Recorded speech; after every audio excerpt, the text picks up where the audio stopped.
नमस्कार दोस्तों, आप सभी का सरकारी स्टडी चैनल में स्वागत है। और जो भी लोग नए होंगे उनसे मैं रिक्वेस्ट करता हूं कि इस चैनल को सब्सक्राइब जरूर करना और वीडियो को लाइक और शेयर जरूर करना। तो दोस्तों, आज का जो मेरा टॉपिक है वो भी स्टूडेंट से रिलेटेड है। और आप सभी को पता होगा कि मैं जनरली जो है स्टूडेंट जो भी बच्चे गवर्नमेंट जॉब का प्रिपरेशन कर रहे हैं उनसे रिलेटेड टॉपिक पे मैं बातें करता हूं। और आपने थंबनेल में देखा होगा, तो थंबनेल में मैंने आज लिखा है कि क्या बीटेक जो लोग बिहार में कर रहे हैं वो इक्विवेलेंट हो चुके हैं बेरोजगार के। तो ऐसा क्यों हो रहा है कि बीटेक में लाखों रुपए बच्चे खर्च कर रहे हैं, 4 वर्ष की कठिन परिश्रम और मेहनत के बाद उन्हें डिग्री मिलता है और वो भी फर्स्ट क्लास से पास कर रहे हैं, अच्छा स्कोर कर रहे हैं। उसके बावजूद बीटेक कंप्लीट करने के बाद नहीं उनके पास सरकारी नौकरी है और नहीं उनके पास प्राइवेट नौकरी है। और ये जो परेशानी है ये सबसे ज़्यादा बिहार में है। ऐसा क्यों है, इसको डिकोड करने का हम प्रयास करेंगे। और इसलिए मैं आप लोगों से रिक्वेस्ट करता हूँ कि वीडियो को पूरा देखना, अंत तक देखना। और यह वीडियो जो है वो बच्चे और साथ साथ उनके अभिभावक मीन्स पेरेंट्स के लिए भी बहुत ही ज़्यादा इम्पोर्टेंट है।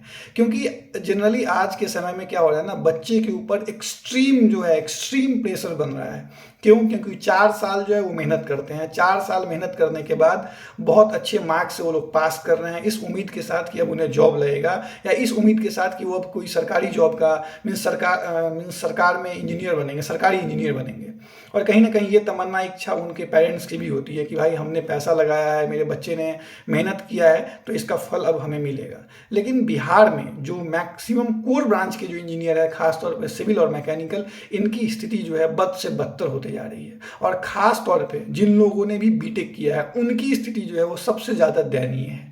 और मैं ऐसा इसलिए कह रहा हूँ क्योंकि जो सरकार की पॉलिसी है कहीं ना कहीं वो बीटेक वालों के लिए जो है बहुत ज़्यादा नुकसान, बीटेक वालों को बहुत ज़्यादा नुकसान पहुँचा रही है। और आज उन्हीं सब बातों पे मैं बातें करूँगा, डिस्कशन करूँगा। तो चलिए, सबसे पहले तो मैं ये बताने का प्रयास करूँ कि जितने भी सिविल और मैकेनिकल के बच्चे हैं उनके लिए जो प्राइवेट जॉब है उनके ऑप्शन बहुत कम है। और आप देख सकते हैं कि जो कंप्यूटर साइंस या आईटी से जिन लोगों ने बीटेक किया है उन लोगों के पास प्राइवेट जॉब का बहुत ज़्यादा अपॉर्चुनिटी होता है इन कंपेयर टू सिविल और मैकेनिकल। और सिविल या मैकेनिकल के बच्चे अगर प्राइवेट जॉब में जाते भी हैं तो वो अपने स्किल के अनुसार उनको जॉब नहीं मिलता है और न ही उनकी स्किल के अनुसार उनको वेतन मिलता है। अगर आप सैलरी की बात करें तो सिविल में आप देख सकते हो जो साइट इंजीनियर होते हैं उनकी सैलरी 20 से 25 हज़ार रुपये होती है, जो कि एक तरह से आज जो दिहाड़ी मजदूरी जो लोग करते हैं वो भी महीने का 20 हज़ार रुपये कमा लेते हैं। तो आप देख लो कि एक सिविल इंजीनियर की सिचुएशन क्या हो चुकी है बिहार में, जिसने कि बीटेक का डिग्री हासिल कर रखा है। 4 साल बहुत ज़्यादा मेहनत किया, अच्छा नंबर लाया, लेकिन आज सिचुएशन ये है। और जहाँ तक बात की जाए सरकारी नौकरी की, क्यों? क्योंकि बिहार के मैक्सिमम युवा जो हैं या मैक्सिमम जो सिविल इंजीनियर हैं या मैकेनिकल इंजीनियर कहीं ना कहीं सरकारी नौकरी की तमन्ना रखते हैं। तो जरा हम आज समझने का प्रयास करते हैं कि क्यों मैं अपने थंबनेल में डाला हूं कि बीटेक ना करे, या ये यूँ सोचे तो बीटेक करने वाले केवल आज के डेट में टेंशन में रह रहे हैं। ऐसा क्यों है? तो भाई जो भी इंजीनियर होते हैं वो दो तरह से उनका जो होता है सरकार में वो मीन्स नौकरी पा सकते हैं। एक तो होता है जो सबसे बेसिक लेवल होता है किसी भी इंजीनियर का सरकारी नौकरी पाने का, जो पहला पद होता है वो होता है जूनियर इंजीनियर। और दूसरा जो होता है उसको बोलते हैं हम असिस्टेंट इंजीनियर। जनरली इसी 2 पद पे जो होती है सरकार बहाली लेती है, आपको डायरेक्ट नौकरी मिलता है। लेकिन जो भी बिहार सरकार के को छोड़ दिया जाए तो जितने अदर स्टेट हैं भारत में, मैक्सिमम स्टेट में जो है वो आप जितने बीटेक होल्डर हैं वो सारे जेई के लिए एलिजिबल होते हैं, जूनियर इंजीनियर बन सकते हैं। एग्जाम दीजिए, क्वालिफाई कीजिए और जेई बनिए। साथ साथ आप एग्जाम दीजिए, क्वालिफाई कीजिए और असिस्टेंट इंजीनियर बनिए। तो इस प्रकार से क्या होता है, उनके पास ऑप्शन ज़्यादा होता है और हर साल वैकेंसी आती है। तो इससे क्या होता है कि जो बच्चे पास आउट करते हैं उनके पास अगले ही साल मौका होता है कि वो अपनी काबिलियत दिखाएं और एक सरकारी नौकरी पक्का करें। क्योंकि क्या होता है ना, जब आप एग्जामिनेशन देते हैं अगर आपके अंदर काबिलियत है तो 1, 2 नहीं तो तीसरी बार जॉब लग ही जाता है। और अगर नहीं लगता है जॉब तो फिर बच्चे ये समझ जाते हैं कि ये चीज़ उनके लिए नहीं है। उनके पेरेंट्स भी समझ जाते हैं कि कहीं ना कहीं मेरे बच्चे में कोई कमी है या ये चीज़ इसके लिए नहीं बना है। लेकिन जरा सोचिए इस कंडीशन को कि अगर एग्ज़ाम ही नहीं हो, या अगर जो एग्ज़ाम हो रहा है उसमें आपके बच्चे को बैठने का मौका ही नहीं दिया जाए, तो फिर आपके बच्चे कैसे जान पाएंगे कि क्या हम इस योग्य हैं या नहीं है, या अभिभावक जो पेरेंट्स है वो कैसे जान पाएंगे कि क्या सचमुच में मेरा बच्चा जो है वो सरकारी नौकरी पाने के योग्य है या नहीं है। मैं बात करता हूँ बिहार का, जहाँ का नियम ही बहुत अजूबा है दोस्तों।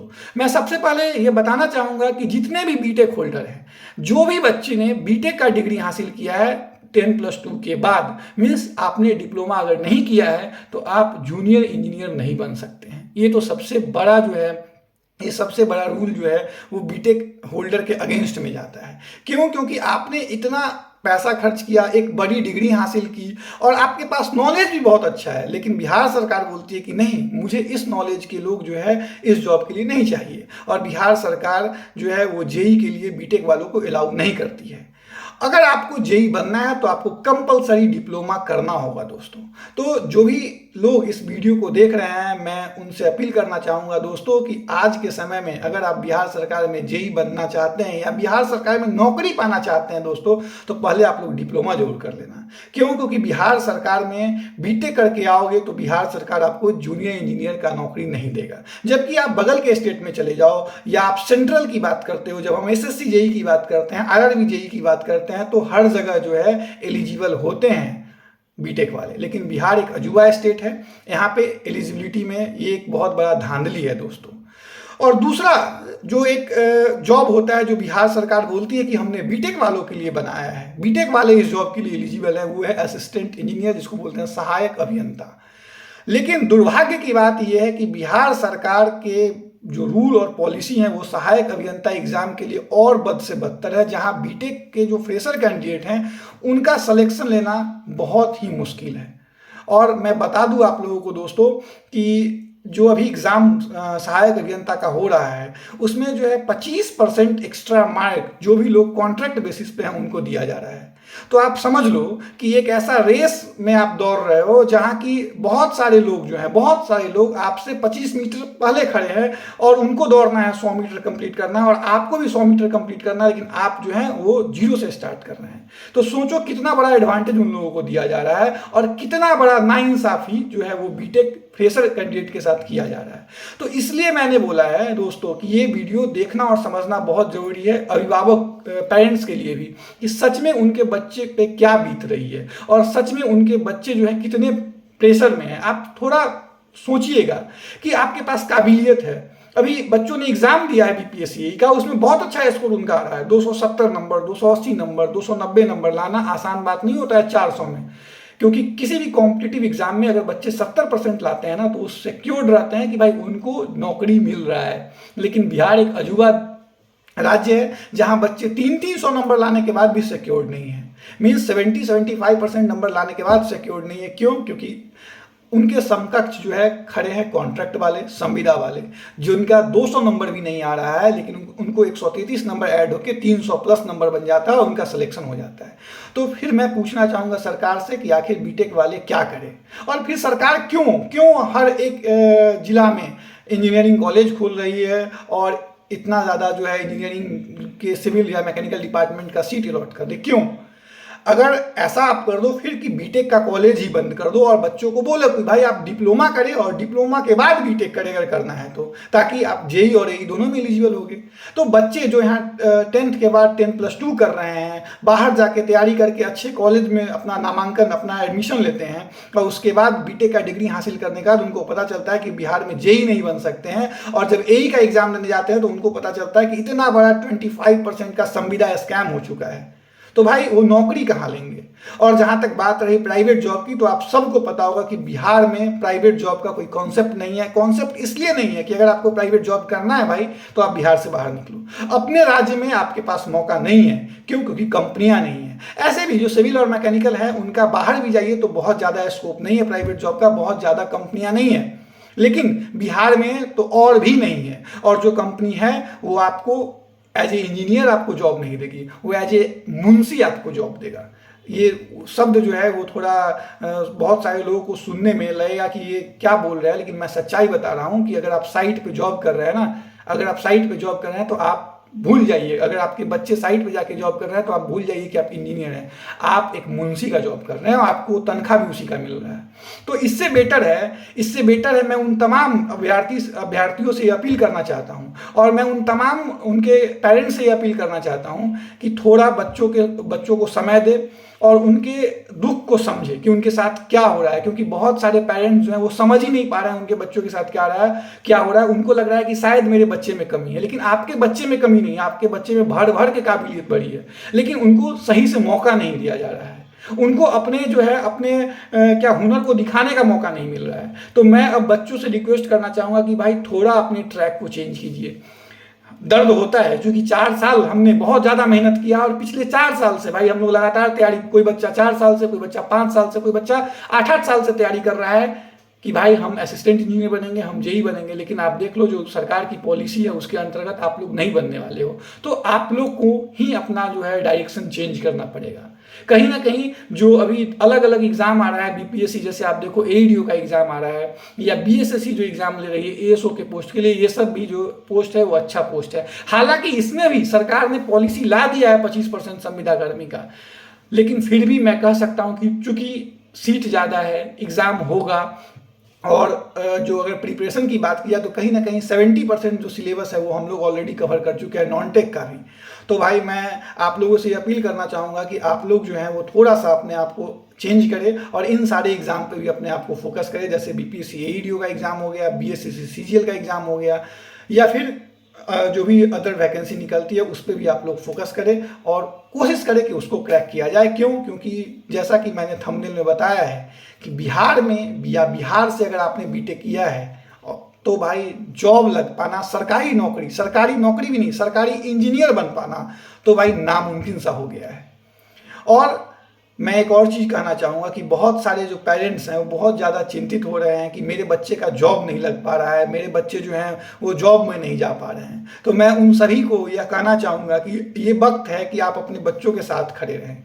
क्यों? क्योंकि ये वक्त है, ज़रा समझे कि आपके बच्चे 400 में 250, 260, 270 नंबर लाने के बावजूद जो है वो कंपटीशन से बाहर हो रहे हैं। तो बच्चों पे क्या बीत रहा होगा जरा उसको समझे और आप उनका साथ दें। अगर आपका साथ बच्चों के साथ बना रहा तो आपके बच्चे जरूर आने वाले समय में किसी न किसी अच्छे एग्जाम को क्रैक करेंगे और उनको जॉब मिलेगा, भले ही सरकार कितनी भी नीति गलत बना ले, कितनी भी गलत नीति क्यों ना बना ले। और एक और चीज़ मैं कहना चाहूँगा, अभी चुनाव का समय है तो जरा इस बात पर जरूर गौर फरमाइएगा कि क्या सरकार ने जो इस बार बच्चों के साथ जो खेला है, खास तौर पे जो ये 25% एक्स्ट्रा मार्क्स जो संविदा कर्मी को दिया गया है, क्या ये सही है?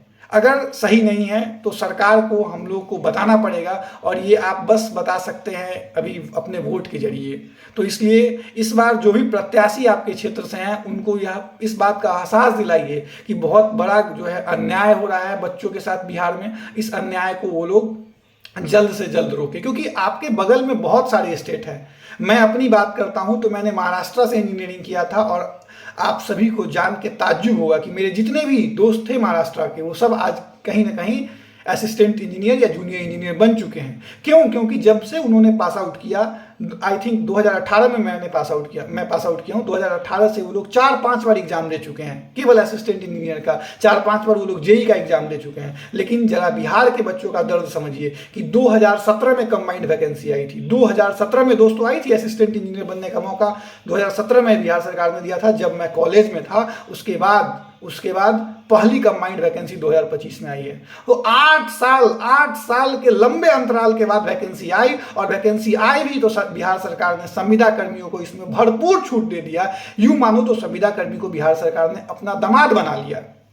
तो भाई आप सोच लो, 8 साल इंतजार करने के बाद आपके हाथ में कुछ नहीं मिला, आपको कुछ नहीं हासिल हुआ, तो कितना दर्द होगा बच्चों को।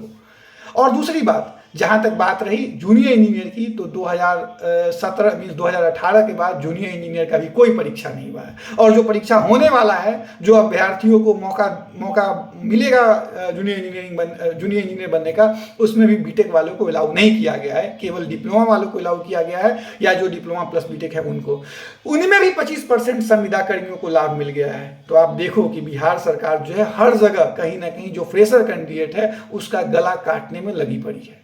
तो अब ये समय है कि हम लोग भी सरकार को जो है वो ये सबक सिखाएं सरकार को ये बताएं कि अगर बच्चों के साथ अन्याय होगा तो बच्चे एकजुट होंगे, और जब बच्चे एकजुट हो जाएंगे ना दोस्तों, तो फिर कोई पावर नहीं है, कोई कुछ बच्चों से बड़ा पावर मीन्स बच्चों की यूनिटी से बड़ा कोई पावर नहीं होता है पूरे राज्य में, पूरे देश में।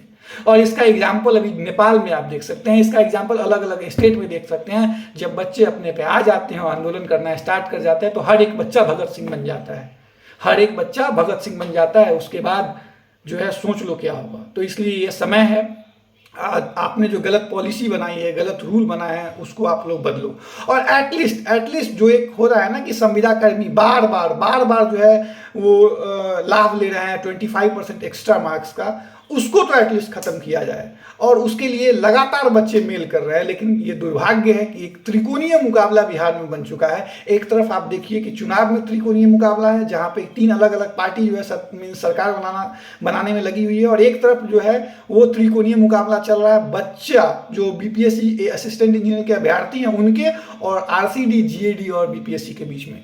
बच्चे के सवाल का जवाब वो लोग नहीं दे पा रहे हैं। कभी आरसीडी जीएडी के बारे में बोलता है कि जीएडी जाने, कभी जीएडी बोलता है बीपीएससी के बारे में, लेकिन कोई बच्चे का सही जवाब नहीं दे पा रहे बच्चों के सवालों का।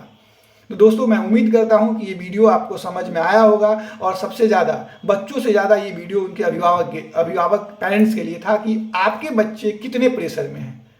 और बहुत सारे जो पेरेंट्स हैं वो इस बात को समझ रहे हैं, लेकिन बहुत सारे पेरेंट्स को ये लग रहा है कि क्यों है, दूसरे स्टेट में तो बच्चे हैं, या और भी तो बच्चे हैं जो नॉन टेक्निकल का जॉब पा रहे हैं। तो मैं आप लोगों से कहना चाहूँगा कि शायद आपके बच्चे का यह दुर्भाग्य था, या आपका भी दुर्भाग्य था कि आपके बच्चे ने बीटेक किया। अगर आपके बच्चे शायद नॉर्मल ग्रेजुएशन किए होते तो आज वो एसएससी, सीजीएल ये सब टाइप का जो एग्ज़ाम होता है, या बीएसएससी का जो भी एग्ज़ाम होता है, उन सब में शायद आज एग्ज़ाम देते और हो गया होता उनका सिलेक्शन। लेकिन आपके बच्चे ने बीटेक किया था। इसीलिए मैं बोला हूँ कि क्या सचमुच में बीटेक एक अभिशाप बन चुका है बिहार में? क्या बीटेक करना एक गुनाह बन चुका है बिहार में?